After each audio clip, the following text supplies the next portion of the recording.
भैया अजीब एगो कहानी हो गई एक लड़की के साथ।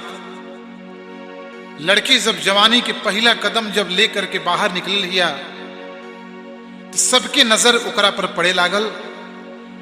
अचानक वो लड़की के ऐसा महसूस भइल कि लोग हमरा पर काहे ताक रहल बा। हमारा अंदर ऐसा का परिवर्तन हो गई कि लोग हमरा के घूर घूर के सब कोई देख रहल बा। जब अचानक लड़की के नजर अपन ही शरीर पर पड़ल है तो ओकरा मुंह से ही बात निकल गई का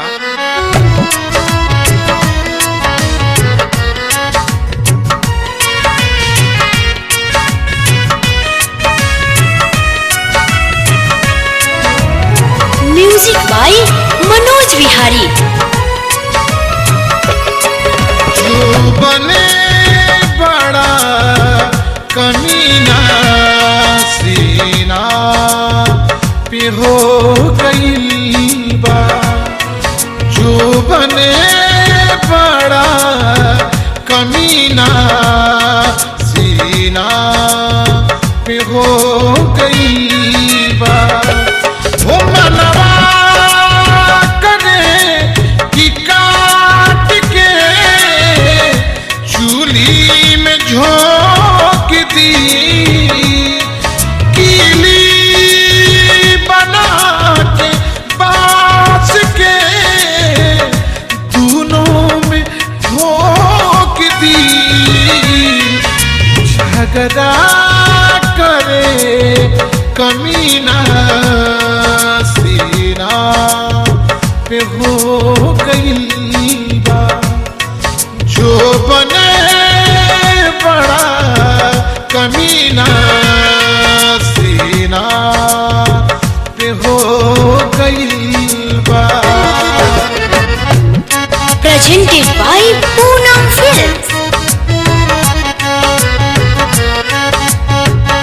म्यूजिक बाय मनोज विहारी।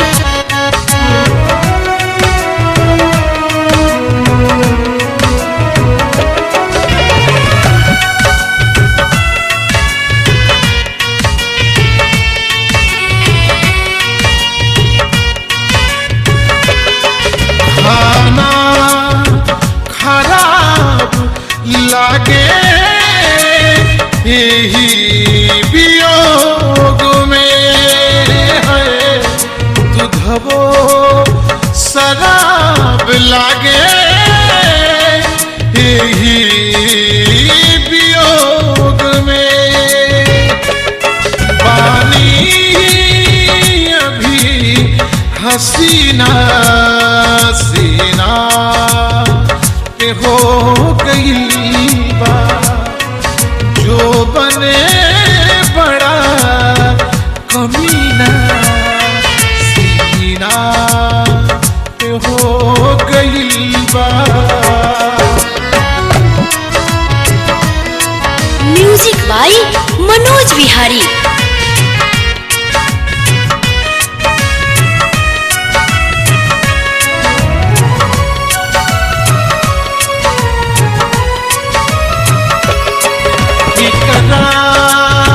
लेका कहीं हो अपना विषाद के, केहू न बात बुझे हमरा विवाद के। जाई हो कहीं ना सीना पे हो गई बा। जो बने बड़ा कमीना सीना पे हो गई बा।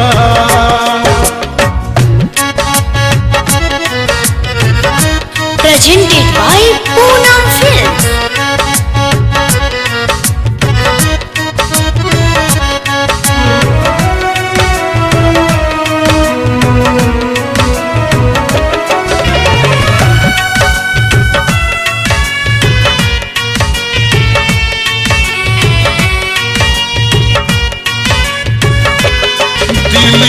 दिलदार कतने पागल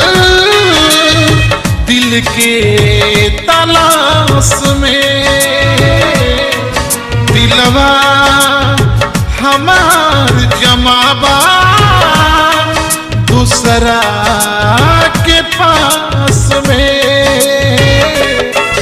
जी अब नया जय बीना सीना पे हो गई बा जो बने बड़ा कमीना सीना पे हो गई बा वो मनवा करे कि काट के चूल्ही में झोंक दी कीली बना के बांस के दोनों में ठोक दी झगड़ा करे कमीना सीना पे हो गई बा जो बने बड़ा कमीना